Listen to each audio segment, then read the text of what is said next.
This is a homemade pastrami sandwich, and I based it on some of New York's most legendary pastrami sandwiches, except this one is vegan. Now, I recently went to Charlie's Steakhouse here in Orlando, Florida, and I got to try the vegan chunk steak. It is mind-blowing. Anybody that I know that has tried it has said the exact same thing. It's incredible how close to steak or beef we have really gotten. It is by far the closest meat replica I have tried. Okay, back to the pastrami sandwich. After the video was released, Chunk Foods reached out and they wanted to send me some samples of their product, of different things that they were making. And one of them was the chunk slab. Check this thing out. This is a slab, a 3-pound slab of the chunk steak. This is the first time I'm opening it up. It feels like meat. This is beyond, I mean, it's unbelievable. And I mean, look at this, is a huge slab of vegan meat. And they assured me that you could treat this pretty much just like beef. So that's when I had the idea to make that pastrami sandwich. So I'm gonna try that. I love New York, so I thought, why not do it New York style? Instead of that thin cut pastrami that you would get here in Orlando, let's do this. We'll hand cut some thick slices, throw it on rye, just like you saw in the beginning, and I have a feeling this is gonna come out incredible. So first, we're gonna have to brine this. Now, because it is vegan meat and it is a little bit different, I'm not gonna go to the extent that I would with a regular brisket, so I'm just gonna brine this overnight. But for the brine, we need a seasoning blend and we need the brine. So let's go ahead and make that. For the brine spice, we're gonna toast 1 teaspoon of coriander seeds, a teaspoon of black peppercorns, and a teaspoon of mustard seed. After that kind of gets a little fragrant, I'm gonna mix that with 1 teaspoon of red chili flakes, teaspoon of allspice, teaspoon of whole cloves, a half teaspoon of ground ginger, half teaspoon ground mace, and a cinnamon stick. Now I'm also gonna crush up some bay leaves into this mixture as well. Now in a saucepan, I'm gonna add about 4 cups of water, a half cup of sugar, a quarter cup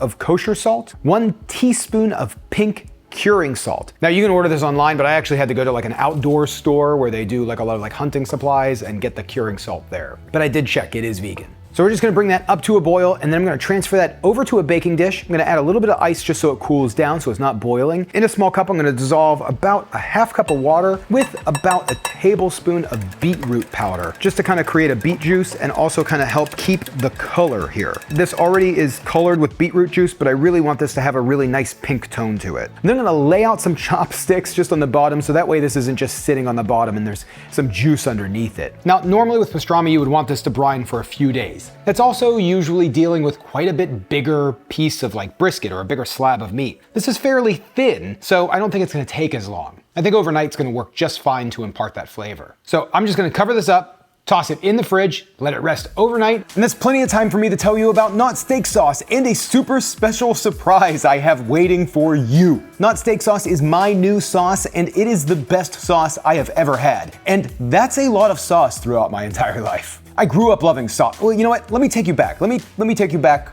way back. I have always loved condiments. All the way back to 1980, growing up in Northeast Ohio, which is like one of the birthplaces of most modern fast food. All the special sauces, growing up with like Arby's sauce and horsey sauce. Because of that, one of my lifelong dreams was to own a Sloppy Joe restaurant. I know it sounds odd, but that's how much I love sauce, and that is a sandwich made of sauce. And that's where this comes in. I took my literal lifetime worth of experience in the kitchen making sauces to make you what I consider the world's best condiment.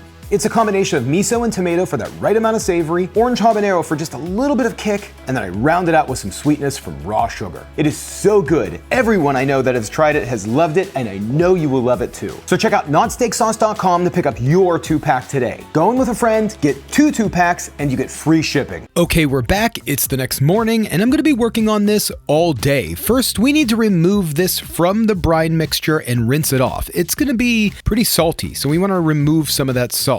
Once it's rinsed, I'm just gonna toss this into a bit of cold water, let it soak in the cold water for about 30 minutes. While we're doing that, we're gonna prep the rub. I'm gonna keep this rub super simple, and we're just gonna crack in a bunch of fresh black pepper. I'm also gonna use some ground coriander or cumin and garlic powder. After the chunk slab's rested, I'm gonna pull it out, pat it dry. I'm gonna toss it onto my little rack contraption here. And then we're gonna rub it down with a bit of not steak sauce. So that way the seasoning sticks to the whole outside. A lot of times people use mustard, but why would you use that when you have something as flavorful as this? Once it's completely covered, I'm just gonna cover it with the seasoning mixture. Make sure it's fairly heavy. We want this to be really seasoned, and then just carefully flip it over and make sure you get both sides. Now we're just gonna set this aside. While we let it rest, I'm gonna fire up the grill. Now I have some wood charcoal on the grill, but I do have these wood chunks that I soaked overnight. That's gonna make them a heck of a lot easier to smoke and really give it a nice smoky flavor. I'm gonna pour the water off the wood chunks, get the grill up to about 250, 300 degrees, and then I'm gonna toss some of those wood chunks right onto the hot coals. That should start smoking in just a moment. Now, while this is smoking, I'm gonna insert a probe into this so that way I can check the temperature remotely. I need to get this up to about 165 degrees internally. I'm gonna toss this onto the grill, close it up. I'm gonna leave it open a little bit so that way the grill doesn't get way too hot.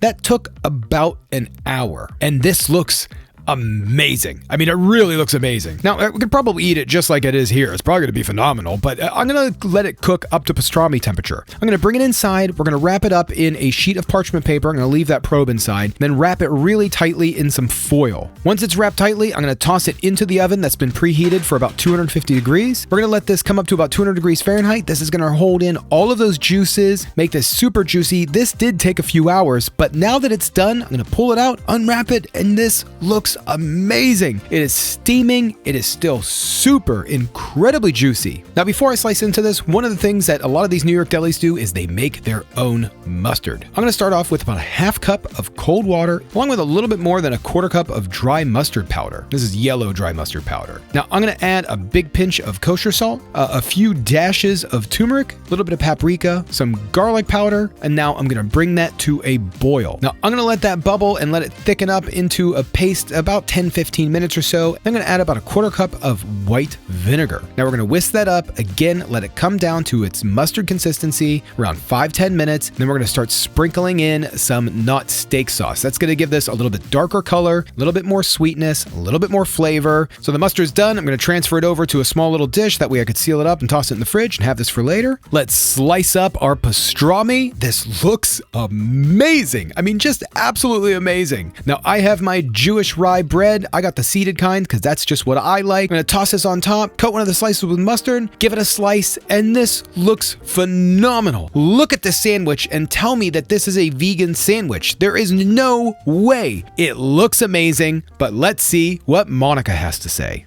So first, I want you to just take a bite of, I mean, this is insane. Have you ever had like pastrami? I don't know. Like thick cut pastrami like this? I'm not, no. Well, just tell me what you think. Okay. This was awesome. That's mind-blowing. Like mind-blowing. Yeah, this tastes like meat and it has a nice little kick to it. Yeah? Like what do you mean by kick? There's a little bit of spiciness. Yeah, oh yeah. Oh yeah, like from like the pepper and stuff, like Oh, this is some delicious. cool flavors. I love this. Yeah, it is out of this world. So, smoking this, it's crazy juicy. It's really smoky, it's really juicy, it pulls apart. It's got such a nice meaty bite. Now, I didn't stack it as thick. I probably could have stacked it like maybe one more slice thicker, but come on. This is delicious. Yeah. I mean, this taste is, I don't think anyone, there's not a meat eater that would second guess this. Oh, There's no way. There's no way. I mean, if you eat meat or not eat meat, you're gonna think this is meat. Yeah. Oh my God. It got such a nice pull. It's tender, it's got a good meaty bite. The sandwich itself is really good. It's really soft. I like the, is this a rye piece of bread? I like the rye bread with this. Crazy pastrami texture. Yeah. Crazy pastrami taste. Like that taste is really there. Really there. That one day brine was plenty. Wow. Yeah, this is awesome. Yeah. It's super tender and juicy. It just like melts in my mouth. I'm so happy about this. So this is awesome. Remember, if you buy your not steak sauce, you get entered 5 entries to win your own chunk steak. Not the slab, but the individual steaks, which should make it out to you before the 4th of July, which is really awesome, along with some not steak sauce. You could do the same thing with those individual steaks that I did here with the slab. I mean, it would come out pretty dang similar. Or you could just throw them on the grill and just enjoy them with some not steak sauce. Yeah, this is amazing. But either way, this changes the game for plant-based meat. I mean, it really, really does. My God. Whew. What a day. Unbelievable. Smoky, I mean, It's really nuts. Yeah, this is awesome. Totally crazy.